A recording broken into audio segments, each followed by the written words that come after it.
Good afternoon, everybody. I'm Raheem Escalay, and this is 413 Sports Talk. Today, my guest is a man of the hardwood. He's well known all throughout the high school basketball community. His name is the assistant coach Paul Chmura for the Central Golden Eagles. Welcome to the show. Awesome. Thanks for being here. Appreciate it. Excited. Most definitely. Springfield, as you know, is the city of basketball, so it seems to be a lot of people's favorite sport. Where did your love for the game of basketball come from? Geez. Good question. Gotta be back to my first memories, really. My grandfather used to pick me up, and we used to go to local high school games all the time and watch local high school games. I don't think I missed one until I started playing high school. So just that connection with the game and him, and going to games every, whatever it was, Tuesday and Friday nights. And my parents put a hoop out in the front and would just shoot for hours on end. So just something about the game that I haven't really been able to put my finger on, but I haven't been able to shake it since. It's just been a love since the beginning. Right. What's your shot? Are you a two pointer, or are you like a behind the arc kind of guy? No, I'm a behind the arc kind of guy. I forgot who said it, but if there was 4-point shots, I would have shot them too. So I wasn't going in there with the trees. most definitely. At what point of your basketball journey did you decide that you wanted to get into coaching? Geez, another good question. Never really had dreams of it. Yep. My dream, kind of stemming back from going to those games with my grandfather, was just to play high school ball. That was my dream, to play for the local high school. Never really had aspirations to play in college or anything like that. Right. But that first semester when I went away to college, November started rolling around and started getting those feelings of basketball's coming up, and was starting to miss it. I was a decent high school player, but nothing special. Right. I was at a school that it was a Division III school, but they were still a top 20 team in the country. I wasn't going to play there. So my plan was to come back and transfer to a school for the spring semester, play locally here at Springfield or Elms at the time. But over that little break between the fall semester and spring semester, I started going back to our high school practices just to play with the guys, help the guys. And ultimately one night the coach asked me if I wanted to be on the bench the next night just to continue to help what I've been doing in practice. And I guess the rest is history. I've been coaching high school basketball for the last 18 years. Loved every second of it. Never really laced them up ever again outside some men's league stuff. But so never had the goal, never had the vision of being a coach. It's just something I kind of fell into, but luckily I did, because it's become my life since then. Right, man. Just for something that extraordinary to fall in your lap is got to be awesome, to say the least. You must have had many years of different experiences as an assistant coach. Is there a specific experience or a moment that is your favorite, and what? Oh, geez. There's so many, just not specific that you could call memories, but just the relationships you build with the players is probably the best part of coaching, being part of these guys' lives in all different aspects and seeing them grow. And like I said, I've been doing it for 18 years now. So there's guys that are now in their 30s and have families. So that's cool to see. Specifically, I mean, it's hard to not pick out the 2012 state championship when I was at Central at the time. Also, we were down 8 at halftime to Brockton and ended up winning by 21. So the second half was something I'll never forget. Last year, we were fortunate enough to be crowned Coast State champions also. So that was an amazing journey too. Just each one of those games. Unfortunately, we never had the chance to play for the title against Lynn. But that was fun too. Just our first year back at Central and going through it with those guys too. So each team's special. Each team's different. Obviously, they don't all end in championships, but each year has something that you can look back on and say that was a cool memory. All right. I gotta hit you with a better question, man. That was way too many memories to pick out one specific to be the icing on the cake. What is your coaching philosophy, and how does it relate to athletes outside of basketball? Yeah, I think basketball and just sports in general is such a great tool, especially for high school kids, to teach life lessons. Something that my high school coach always taught me was how you handle adversity and failure. How you handle that will ultimately tell you how successful you're going to be or how you're going to be a champion. So whether it's bad practice, bad game, losing a game, bad seasons, whatever it is, just how you handle that and how you go through it and how you build from it and learn from it is what ultimately is going to make you successful on the court. But then there's so many things off the court that you can relate it to, whether you had a bad day at work, you had a bad day with your girlfriend, you had whatever it may be. What was the issue? How can you fix it? And how can things be different from here on out? And if you just dwell on it and let that, oh, we lost the game, or had a bad conversation with somebody and just dwell on it and not find any way to fix it, then that adversity, that failure is just going to stick. But if you figure out a way to use that and motivate you and become better from it, it's the ultimate price to pay so that you can have a successful season, successful next day, life, career, father, husband, whatever it may be. So like I said, basketball and sports are such a great way to be able to teach young people that, because especially at that time of their lives, basketball and sports are such an important thing. If they can build through it, and something that's really not that important when you look back on it and everything else that's going on in the world and people's lives, be able to teach them how to get through some failure and some adversity so that when they face it and something that really matters, family, work, life, stuff like that, they'll be better situated to do so. So that's something I always try to talk to guys about, that it doesn't define you by any means, and how you learn from it, how you build from it, what's going to leave your legacy, and how you're going to be thought of in the life you lead.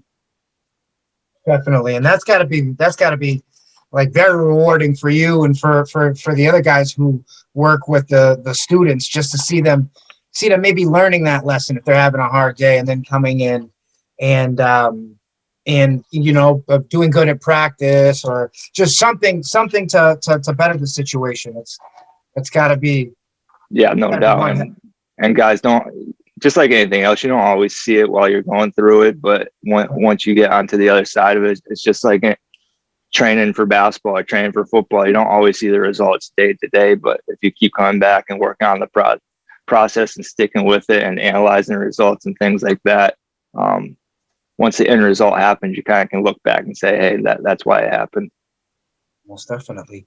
On the court, what kind of offense do you have your players running, and how do you teach that? How do you teach the system to incoming freshmen?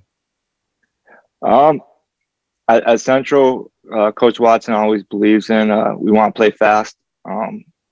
He's a big believer in deep rotation. I think it's been one of the reasons why we've been so successful in the first 2 years there, especially not this past season, but the season where we had tournament and everything.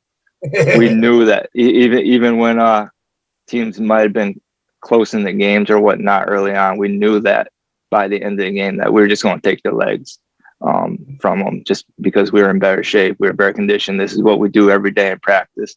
We believe that the practice that we have and going 5-on-5 against each other is the toughest competition that we're going to face most of the time.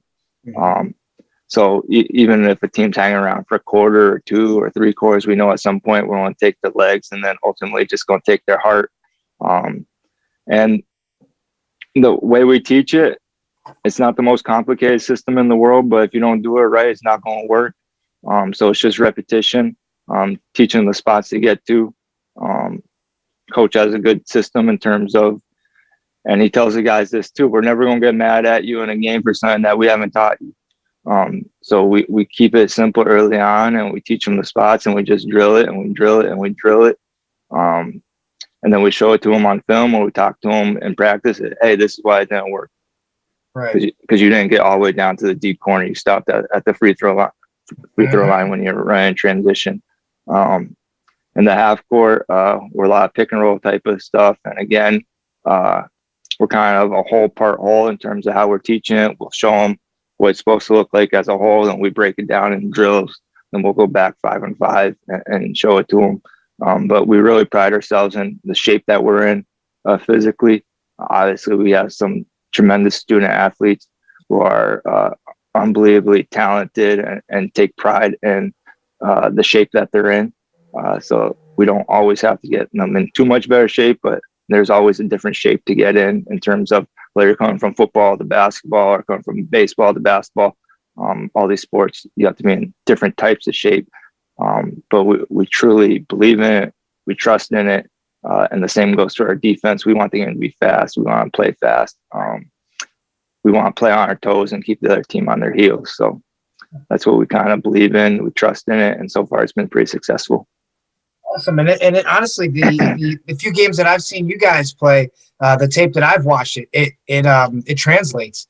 You know, you see a lot of the pick and rolls, and then I see one of my buddies getting ready to go dunk it, whom we'll get into in a couple questions later. I really see that pick and roll, man. That is something you guys definitely do well as an offense. Speaking on this subject, what are some drills that you run with your players in practice to develop and improve their ability to shoot the ball? Like I said, we teach that whole philosophy where we show them everything, then we break it down. And another, like I said, what Coach Watson does really well is we don't do any drills just for the sake of doing drills. Like we're not going to do any drills where we're getting shots in spots that we're not going to shoot in games. Like everything has a purpose to it. Right. We do a lot of shots where, a lot of drills where we're just breaking down what our offense is, and we're going to get shots from the type of offense we're looking, whether it's coming off a pick and roll or it's off a ball reversal. Just getting a lot of reps in terms of that. Nothing totally specific in terms of like.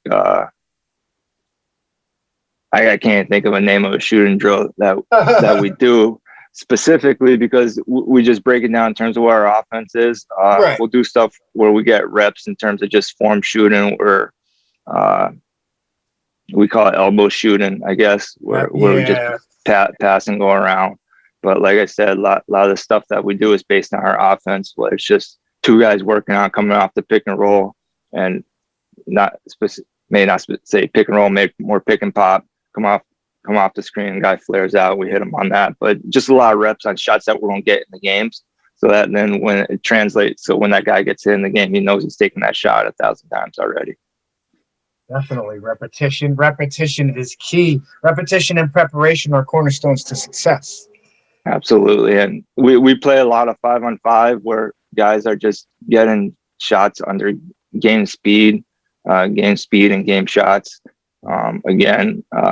I think coach would rather us take 50 shots at game speed and game situations than just being in the gym for 2 hours and taking 500 shots, just going through the motions and stuff like that. And again, like I said, our practices are so competitive and our guys are so talented that if the shots that we get within our 5-on-5 system is just getting our guys used to the speed that they're going to play in the games, because the competition, the speed that we see in practice is as high as that we're probably going to see all year round with the teams we play and the schedule we play. And we just believe that we're one of the better teams in the state. So, and we think we're deep too. So if we're deep and we think we're one of the better teams in the state, our practices should be pretty competitive if we're going to bring it every day. Most definitely. I think one of the best teams in the state is an understatement. You guys are they're pretty darn good. Ojulo Oma is a very special talent at the shooting guard position. Can you reflect on your fellow staff and what is done collectively to ensure quality player development for not just him, but for other athletes as well?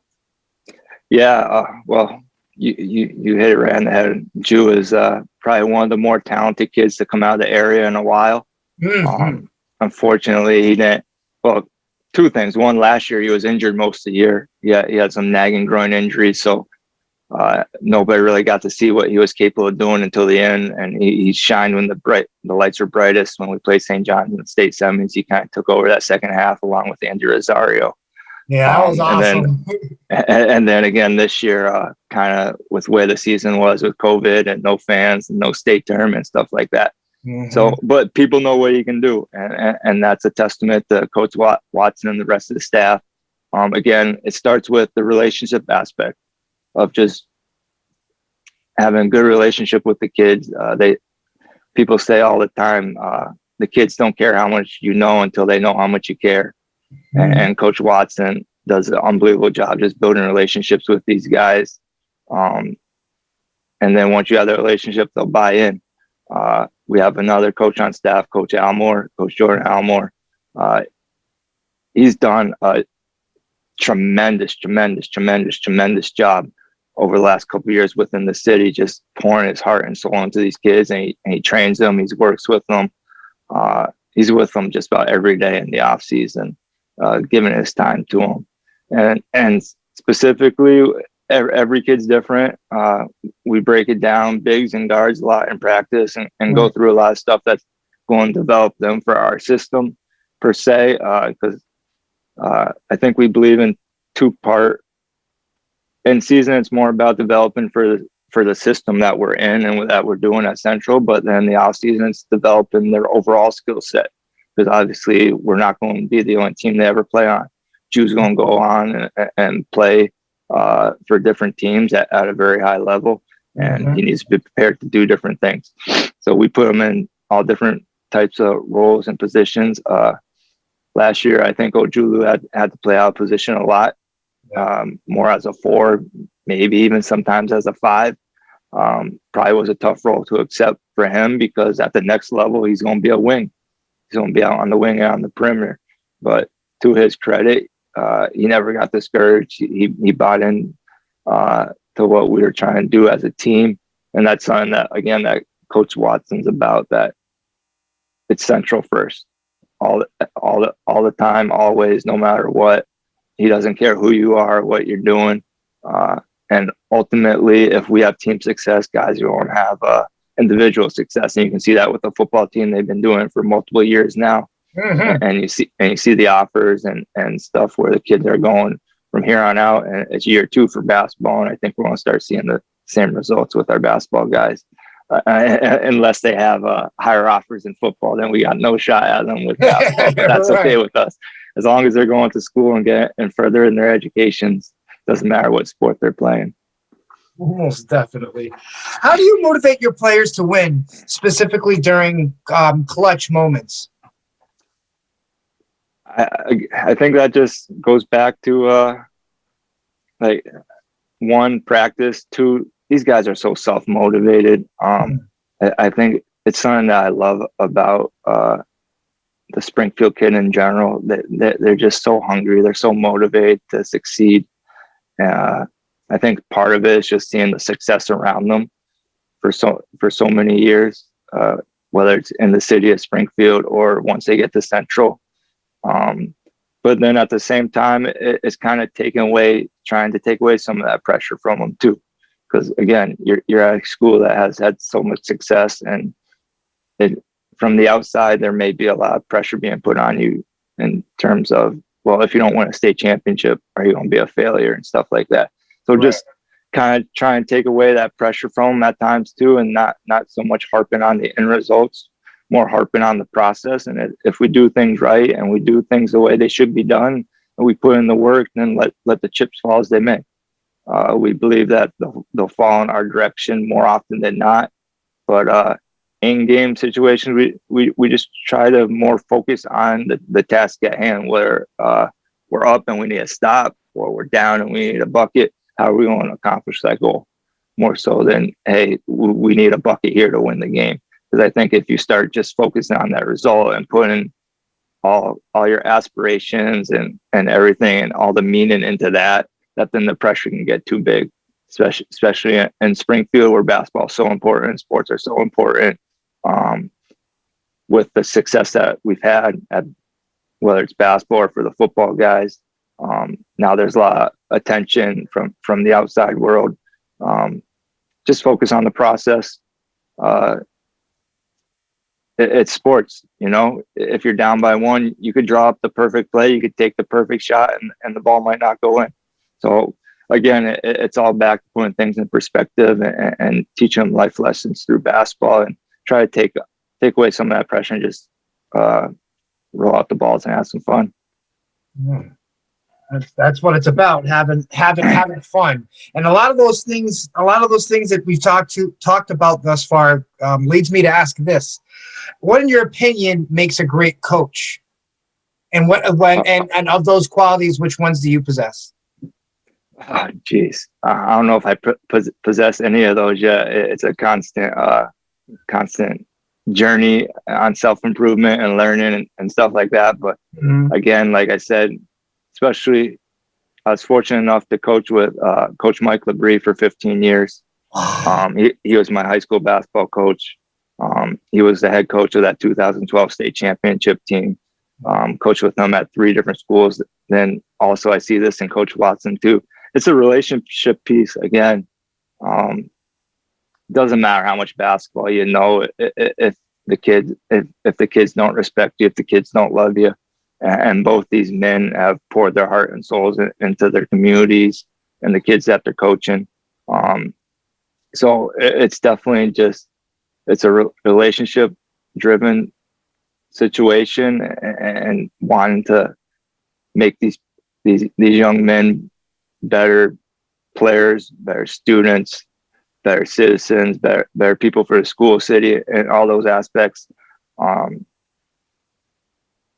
Specifically in terms of coaching, it could be all different things. You could be an offensive guy, you could be a defensive guy, you could be a zone guy, you could be a man guy. But again, it goes back to relationship pieces.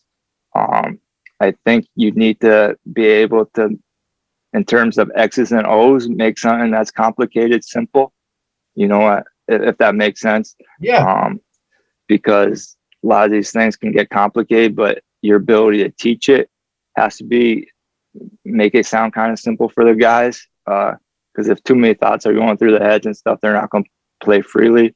That's something that I think I can definitely get better at. I think I know the game pretty well, but to just get my terminology down and just cleaning up how I teach things, I think I can do a much better job at. I think I've done an okay job at developing relationships with our players. I hope they know I care about them and believe in them and would do anything for them. And again, I keep going back to it, but it's a relationship thing. We love everybody that's there, loves basketball, loves athletics, loves competing.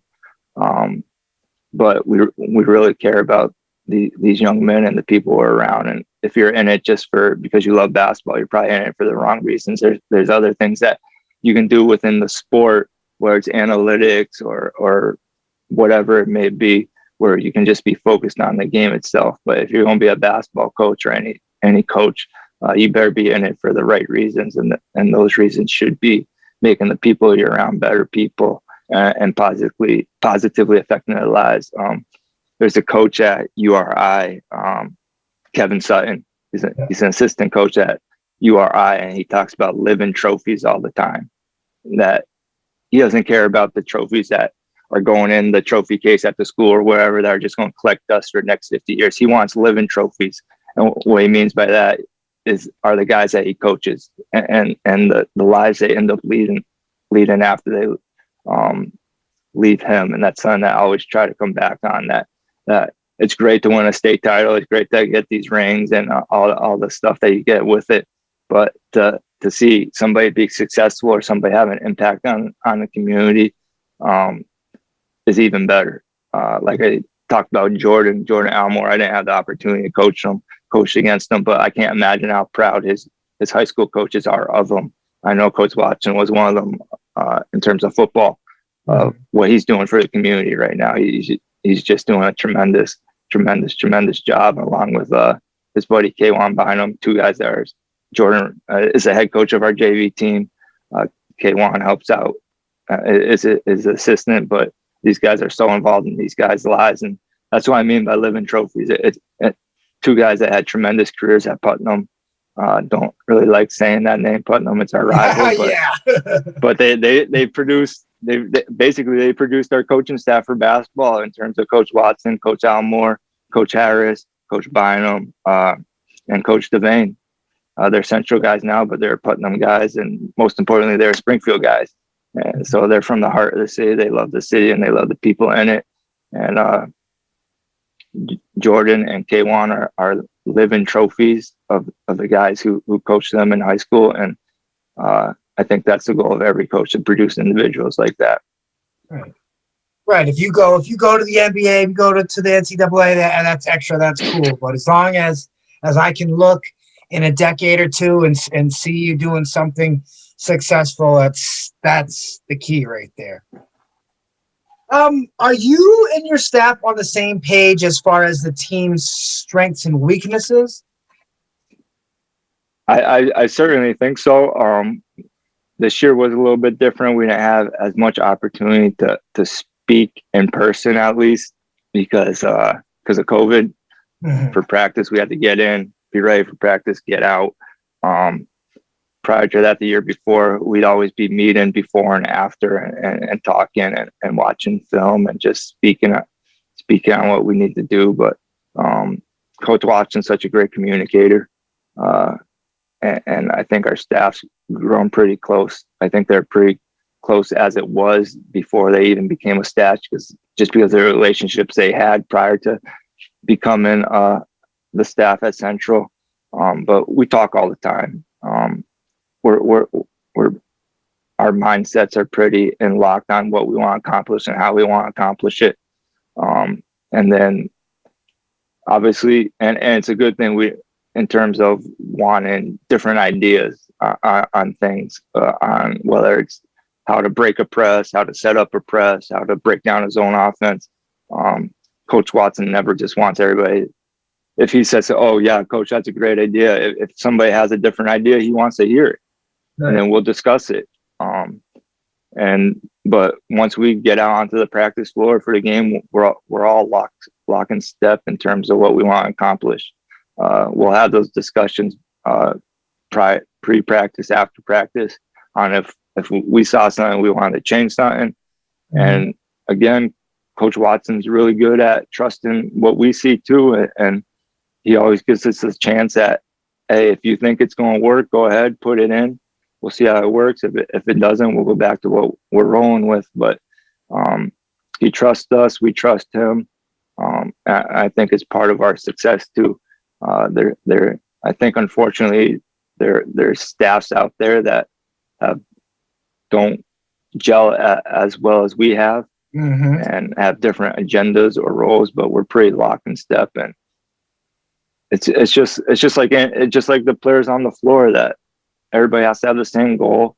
Everybody has to kind of see the way we want to get there.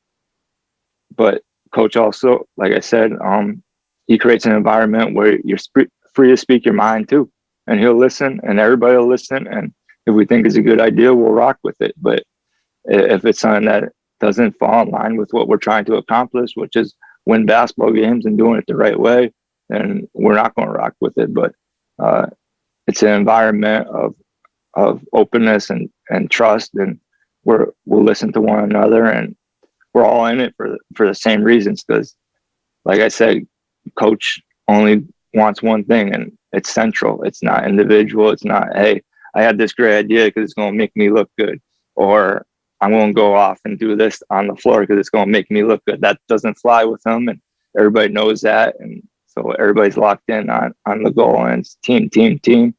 And I think the ideas that are brought to him and the team, whether it's from a player or a coach, the ideas are, whether good or bad, are at least envisioned to improving the team. What is the absolute best advice you were given as either a player or a coach? And is it something you share with your players and fellow coaches today? Yeah, definitely. I'll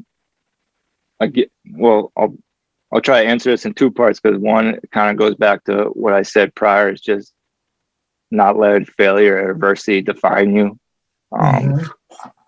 I mean, you're going to fail so many times in a basketball game. I mean, unless you're Steph Curry or Jaylen Brown to start the game last night, the ball is not going to go through the hoop every time you shoot it. So you don't fail probably more than 50% of the time when you shoot it. So right. As long as it was a good shot and it was the way that you've been trained to shoot it, then just move on and trust the process. I guess the other part that I'm starting to learn a little more as I go through this and want to whether teach players or teach coaches is this is hard. Coaching is hard. Basketball is hard. Got to be in it for the right reasons. Again, if you're as a coach, if you're in it for one, you're definitely not in it for the money. If you're doing it for the money, you're doing it for all the wrong reasons. One, we don't make that much, especially as a high school coach. And two, if you get to a level where you're getting paid decent money, you're not going to last very long if you're just doing it for the money. As a player, if you're just doing it for the Instagram likes or the merch that might come with being successful, Right. again, it's hard. It's a lot of work, but it's all worth it in the end. It's just kind of realizing why you're doing it, and I think I just kind of talked myself into something that I try to talk to a lot of guys about. What's your why? Why do you play basketball? Why do you do this? And like for me, it's always been my grandfather, going back to those rides in the car to the basketball games. Like if I'm tired going to a practice or something like this, why am I doing this? Like, would he be proud of me to show up to this practice and not have enough energy to pour everything into these guys in this practice? And I think, especially for the guys we got, they all have an important why, whether it's making it out of the city, getting an education, being the first one from their families to graduate from, whether it's high school or college or wherever it may be. They all have important whys. And sometimes you, especially in season, you lose track of that. You get caught up into, well, we got Commerce on Friday night, or we got Putnam coming up, or whatever it may be. You can lose track of why you're doing things at times, and you always got to come back to why are you doing this. And again, for me, it's always been my grandfather that's driven me. And now as a coach, it's improving these kids' lives and making them better people and humans. So how you respond to adversity and failure, I think, is a huge thing. This is not easy. It takes a lot of hours if you want to be good at it. It's not like how I envision it 50, 60 years ago when like the gym teacher coached the local high school basketball team. You're putting in a lot of time. Coach watches hours and hours and hours of film. You know, you're talking to these guys multiple times a week, whether it's in school or taking a kid to dinner or giving a kid a ride home. If you're going to do this, it's going to be a lot of your time. It's going to be hard.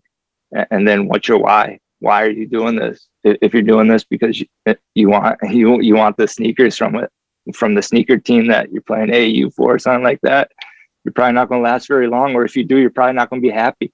Right. You know, why are you doing this? And I think that's everybody that has to kind of check themselves and make sure they're doing all this stuff for the right reasons. Because like I said, if you're doing it for the wrong reasons, you're either not going to last, or you're not going to be happy. And if you don't last, and right, you wasted your time and a lot of other people's time.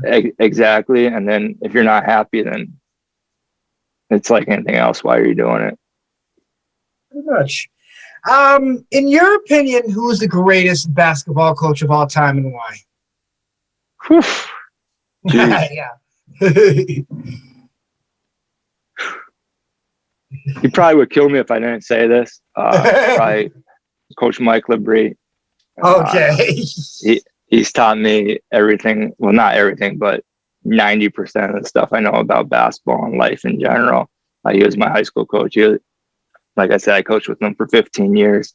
Yep. He taught me that, again, it's more than basketball. It's about developing these young men or not even young men when you get them, they're boys when you get them as freshmen, then develop them into young men and citizens that the city and the community can be proud of. Outside of the Western Mass world and the state of Massachusetts, John Wooden. Hard not to give it to the Wizard of Westwood with the success that he had and just the legacy that he's left behind in terms of that. I'm a big fan of Phil Jackson. I've read a lot of his books and just where his coaching philosophy came from and how intertwined it is and with the Native American world and their philosophy on life. I think we saw a lot of that in the documentary that came out this time last year with Jordan and those guys. Yeah. I mean, there's so many. I mean, you can look at every single Division I basketball coach. They're all great coaches. To get to that level with as many people that want to do this right now in this day and age, anybody that positively affects a young man's life or a young woman's life, in my opinion, is a tremendous coach. Awesome. I like that answer. Do you have aspirations to be a head coach in the future? Absolutely. 100%. I've had a little taste of it as a head JV coach. It's fun having your own team and being able to put your own little spin on things. I think all of us somewhere deep down want our own program or own team. Yeah, absolutely. For me, 100%. For me, the goal is to coach at the college level someday and be able to give kids an avenue to use their God-given talent to further themselves with an education and then build their lives from there with a college degree. Yeah, 100% want to be a head coach someday. I enjoy being in any role I can possibly be, just being part of a team, and being at a place, especially at Central right now, is something really cool. And I'll stay as long as they'll have me. But at the same time, I have goals of my own that I want to accomplish. Like I said, I want to be a head college coach someday. What level? I guess only God knows. Obviously, we'd all love to be the head coach of Kentucky or Duke, or Right. again, we say that too. And I'm sure there's days when John Calipari or Mike Krzyzewski's like, geez, people have no idea the amount of pressure and stuff that goes on. And they're the best coach in the world one day, then they lose a game and everybody wants them fired. So Right. I think it's all relative, but yeah, to be a leader of a program, to be a leader of men, I think is a special title and one that I hope I can have someday. Awesome. What can we expect from Coach Chmura and the Golden Eagles going forward this season? One, I hope a real season. I hope all this is behind us. And I think just to continue building on what we've started to build in the first two seasons. I said this to somebody the other day that we've had a lot of success in the first 2 years. We were about to play for a state championship game. We got stopped 2 days short of it because of this national pandemic. Then we had a season where we just went undefeated in the city. But I think we as a staff feel like we haven't even scratched the surface just because we haven't really had time with these kids. We haven't had an off season with these guys. We haven't had a chance to be able to put them into the weight and training programs that we wanted to, just because when we got shut down last March, we couldn't do anything really up until January. We couldn't get into any sort of gym or rim or any of these kids. I mean, the rims were taking off all the hoops in Springfield, so it wasn't like we could give our guys a workout plan to go work out at the park or something like that. So we haven't really had the opportunity to do what we wanted to do outside of the practices that we had, and to build an elite program. Not just and Coach Watson says this all the time. He wants to win state championships, but he wants to play on national level too. He wants those national level games. Like we were going to play Mikey Williams and his team at the Hoop Hall this year. Those are the type of games that we want and dream of and want in the future. And to get there, we have to put in the work, but we haven't really had the chance yet. I think hopefully, I think we're trying to get on the other side of this COVID thing. That once that happens, that we'll be able to start really putting the work that we want to. But what you're going to see, we got a lot of the same guys coming back. We've been blessed, and I think these guys have been kind of robbed of leaving just a really, really big legacy on the season. I think their legacy is already intact in terms of what they've been able to do on the basketball court and the football field. But you talk about guys, you talk about Pop and Josiah and guys like that were freshmen on the state championship team, and Joe, who was a sophomore. Like there was a legit chance they could have had 7-8 rings by the time they left Springfield Central High School. But without a basketball season this year, without a football season this year where we play state title games, it might be a few less, but I'm sure they, especially with football, they might have a handful of rings by the time they leave. But you don't see more of what we do. We don't play fast. We don't play hard. We don't play exciting brand of basketball. Will be fun to watch. Like I said, we're going to run. We're going to play on our toes and hopefully keep their team on their heels and ultimately take their legs and take their heart. Shoot, man, I wish nothing but the best luck for you guys going forward. One more question.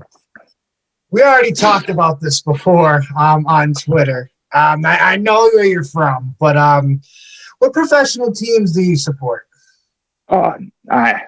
People don't really understand because I'm kind of split here. Okay.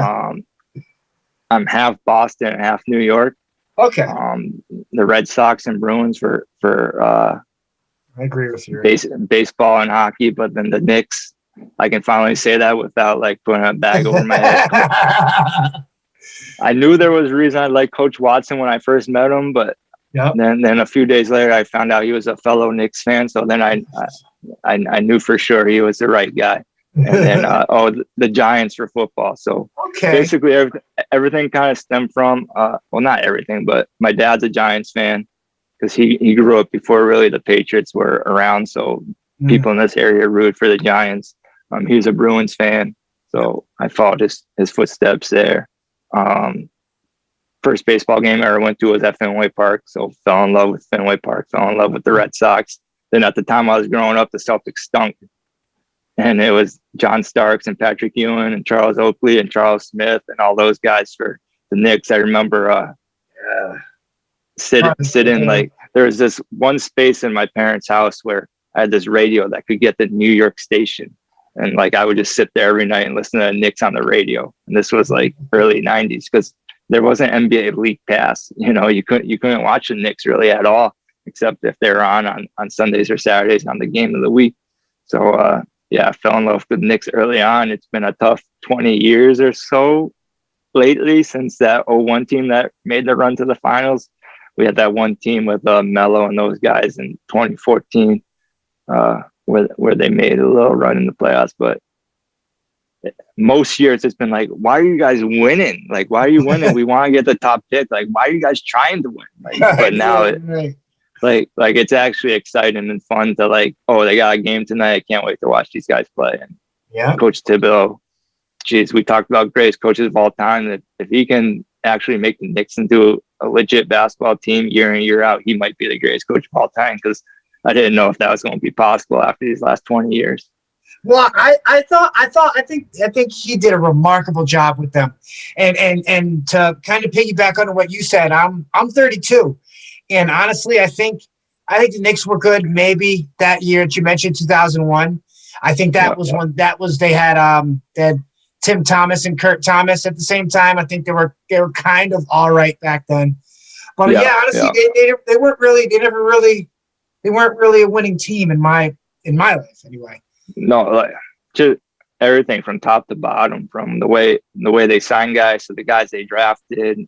It's been a mess. Like there's been no consistency. There's really been like no hope. Like we're like, okay, now we're getting there. It's just like been year after year, and then they've had like top 3 chances again, the number 1 pick, and then they fall right outside of it. Like the year when Zion and Ja Morant went 1 and 2. Yeah, you're right. they had the top 1 or 2 chances again. Then they fall to number 3 and they just miss out on it. Like obviously RJ Barrett is turning into a decent player, but if you got Zion, or it just always felt like we were falling short. Or we had the 5th best chance of getting the number 1 pick, and we ended up getting like the number 8 pick. It just everything's been a mess, and like they put all their eggs into getting LeBron or Durant, and then they end up with nobody, and it's been tough. But this team that they've put together, I think Tibbs is getting everything he can out of them. Like there's no real, obviously Julius Randle's turned himself into a star, and RJ Barrett I think is getting there, but outside of that, they got guys who just do their roles really well. And I think he's gotten them to believe that, because 90% of the guys in the league, you're role guys. And you got to accept your role and be a star in your role. And I think that's what Alex Burke is doing, Reggie Bull. Derrick Rose has come in and just been that veteran presence at doing his role really well. It hasn't gotten hurt either. And hasn't gotten hurt, which is even better. But like 90% of the league is role guys.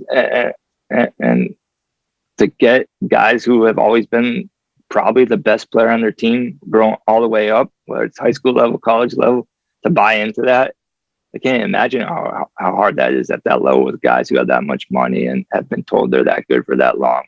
But there's only a handful of guys who totally changed games, and we know who they are, and the LeBrons and the Steph Currys and the Durants and those guys. There's only so many of those guys. So to get the other 90% to say, hey, you're not getting 20 shots a game. This is what we need you to do. This is how I need you to defend. This is how I need you to rebound for us to be successful. I think he's doing that right now. We'll see how far he can take them. Obviously, they probably need another guy or two to really be a legit title contender. Like you can see it now with Randall. Randall has an off night or he's out for injury. They really don't have a number 2 guy they can go to, like just to get a bucket anytime they want. Like I said, RJ, he's getting better, but he's not a guy that you're just going to say, all right, here's the ball, RJ, go get us a bucket, win this game. Right. They probably need another guy like that, and I think they definitely need an elite level point guard. But geez, I did not think they'd be even a playoff team. Never mind a team that could miss that little play-in tourney. So it's been fun. It's certainly been fun. Awesome. I loved when they beat Boston earlier this year, man. All those Celtics fans. Dude, that was one of the highlights of my day when they ended up beating Boston. And this is how bad the last 20 years have been. Like the best part of these last 20 years was knocking Boston out of the playoffs in 2014 when Pierce and Garnett and Allen, it was like they were on their last leg. Like they're like wheeling these guys in wheelchairs, but I didn't care. We beat the big 3. We knocked Boston out of the playoffs. That was good for me. I mean, awesome. I can't totally say because I'm part Boston, but like we've been so spoiled in this area with championships, like especially like the kids are of high school age and just into college. They know nothing but winning. They don't remember when the Celtics were terrible in the early 90s. Patriots never made the playoffs. Bruins were not good. Like everybody around here was bad. So like sometimes like the entitlement of fans around here drives me nuts. Just because, but they don't know it, especially the younger guys. They don't know anything besides winning. So it's kind of, it's tough to blame them. Like a lot, I say the same thing with LeBron. Like people get on LeBron all the time about he thinks he's the best in the world. He doesn't think he does anything wrong. But if you were told from the time you were born that you were the best at everything, that's all you've ever heard. That's how your mind's going to think. So it's hard to blame him for thinking sometimes the way he does or the way he acts. Obviously, he is the best in the world, so he has a reason to act the way he does sometimes. But it's the same thing with fans. Like if that's all you know, that's all you know. So you haven't had to put up with 20 years of terrible basketball teams at MSG. So sometimes I kind of try to think of that when you hear Patriots fans talking or Celtics fans talking, but it's all fun. It's sports, right? It's not life and death. It's not life and death. Well, 413 Sports Talk would like to thank you very much, Coach Paul Chmura, for coming on the show and speaking to us about basketball and coaching. I really appreciate it. Absolutely. This has been a blast. I love talking basketball anytime, anywhere, any day. So appreciate it. Most definitely. And you are welcome back on the show whenever you want. Awesome.